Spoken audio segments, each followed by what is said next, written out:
je suis Elodie Bervillitas, je travaille aux Éco-Études, où je m'occupe du département sanitaire et médico-social.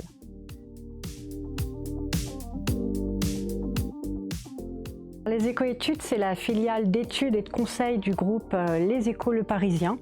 Et nous sommes des spécialistes de l'analyse sectorielle et de l'analyse de marché. Et nous intervenons sur l'ensemble des grands secteurs de l'économie française. Et au sein du département sanitaire et médico-social, notre métier, c'est vraiment de décrypter toutes les évolutions du marché de la silver economy dans toutes ses dimensions.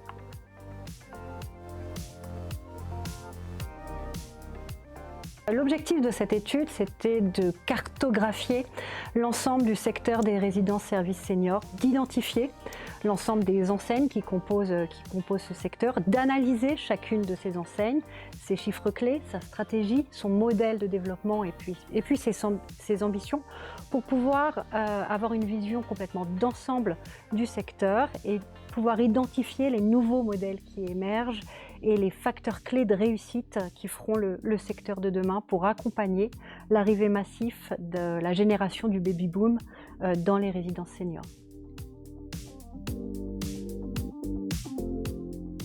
On a mis en place une méthodologie qui est une méthodologie classique dans les études de marché, les études sectorielles.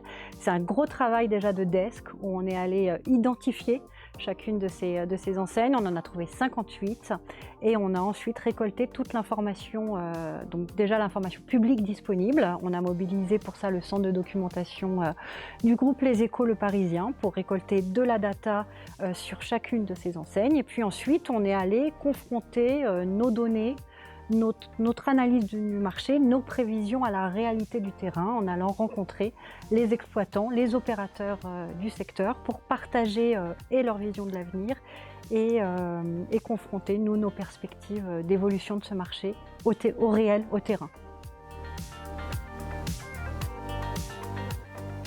Aujourd'hui, à mi-2024, on est sur un marché qui compte 1100 résidences pour environ 100 000, un petit peu moins de 100 000 personnes aujourd'hui qui habitent dans une résidence service senior. C'est un secteur qui s'est énormément développé entre les années 2016 et 2020, vraiment avec un âge d'or du développement des résidences services seniors, grâce à l'arrivée de nombreux nouveaux acteurs sur ce marché-là, des exploitants, des opérateurs vraiment spécialisés sur ce marché, mais aussi la diversification d'acteurs, notamment du secteur des EHPAD, qui ont trouvé dans les résidences services seniors un modèle de croissance, de diversification, et puis les promoteurs immobiliers qui ont aussi massivement investi ce secteur, qui détiennent aujourd'hui près de la moitié de ce marché-là.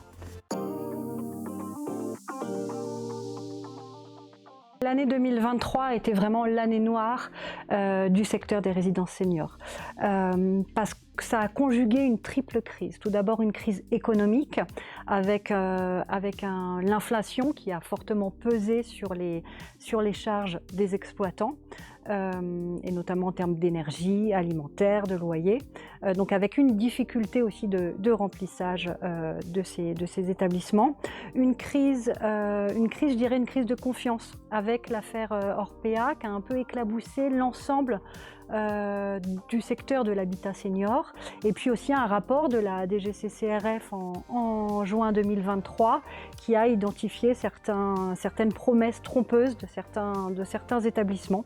Donc voilà, une vraie crise de défiance avec du coup des taux d'occupation qui ont un peu baissé et puis une crise importante, une crise immobilière avec des investissements qui ont été 9 fois inférieurs à l'année 2000, où on était sur des montants totaux d'investissement dans le secteur de 900 millions d'euros, 100 millions d'euros en 2023.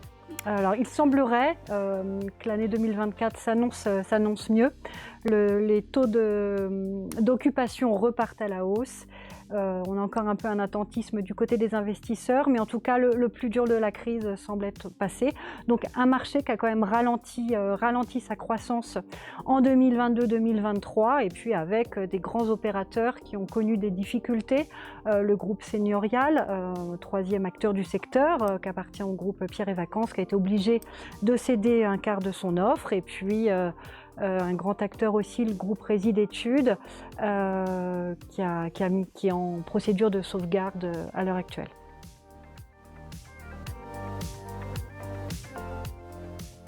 Le leader incontesté, c'est le groupe Aegide Domitis, à la tête aujourd'hui de 180 résidences, et un groupe qui restera leader, en tout cas si on en croit à la lecture de son pipeline de produits en développement, de résidences en développement, avec des ouvertures régulières, et puis avec un concept solide qui évolue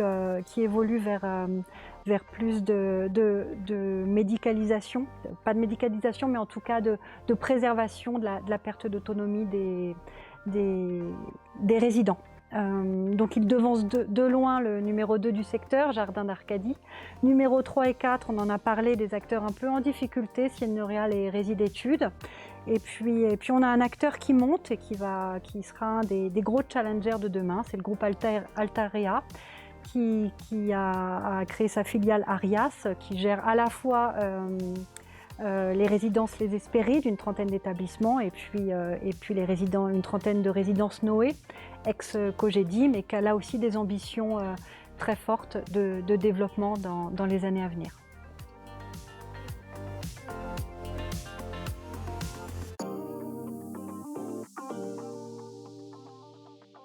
Oui, ce qu'on a observé en analysant ces modèles et en rencontrant les acteurs, c'est que le produit résidence senior, aujourd'hui, c'est plus un produit unique. Et c'est un produit qui est en train d'évoluer pour correspondre au mieux aux attentes des seniors dans toute leur diversité. Aujourd'hui, l'âge moyen d'un senior qui habite une résidence senior avec service, c'est 86 ans, 73% de femmes. Et les résidences ont compris qu'elles devaient aussi accompagner le vieillissement de leurs résidents et travailler énormément sur la préservation de la perte d'autonomie. Et c'est un domicile qui devient un vrai lieu de prévention et du maintien de l'autonomie. Et donc certaines résidences se développent fortement sur ce concept-là. On pourrait dire à la limite de la médicalisation, avec l'intégration de cabines de téléconsultation au sein des résidences, avec du personnel paramédical qui peut être présent dans les résidences pour accompagner les résidents. Et puis on a d'autres résidences qui ont fait le choix d'un positionnement différent, plutôt pour attirer des cibles plus jeunes, avec une offre de services de convivialité plus développée. C'est le cas notamment du groupe Clariane qui a travaillé avec les frères Trigano sur un concept Casa Barbara de résidence pour jeunes seniors. Mais en tout cas, elles ont toutes, comme tous ces modèles divers aujourd'hui sur le marché, ils ont quand même comme point commun l'ouverture de la résidence vers l'extérieur. En développant les liens intergénérationnels et en faisant rentrer le maximum de vie et de convivialité à l'intérieur de ces résidences. Et puis enfin, une dernière voie de diversification qui est une proposition de résidence pour répondre aux différentes typologies de personnes âgées en fonction de leur niveau de revenu, et avec des offres plutôt soit à caractère social par certains acteurs, mais qui vont pouvoir, avec des prix plus bas, répondre au budget des seniors les moins aisés.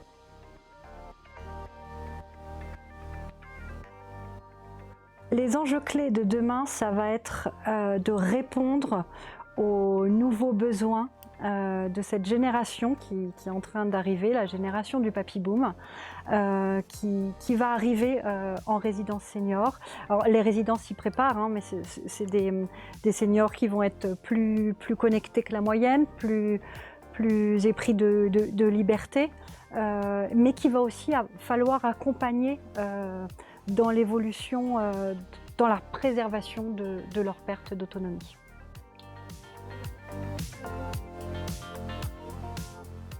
On va tout simplement sur le site internet des Éco-études.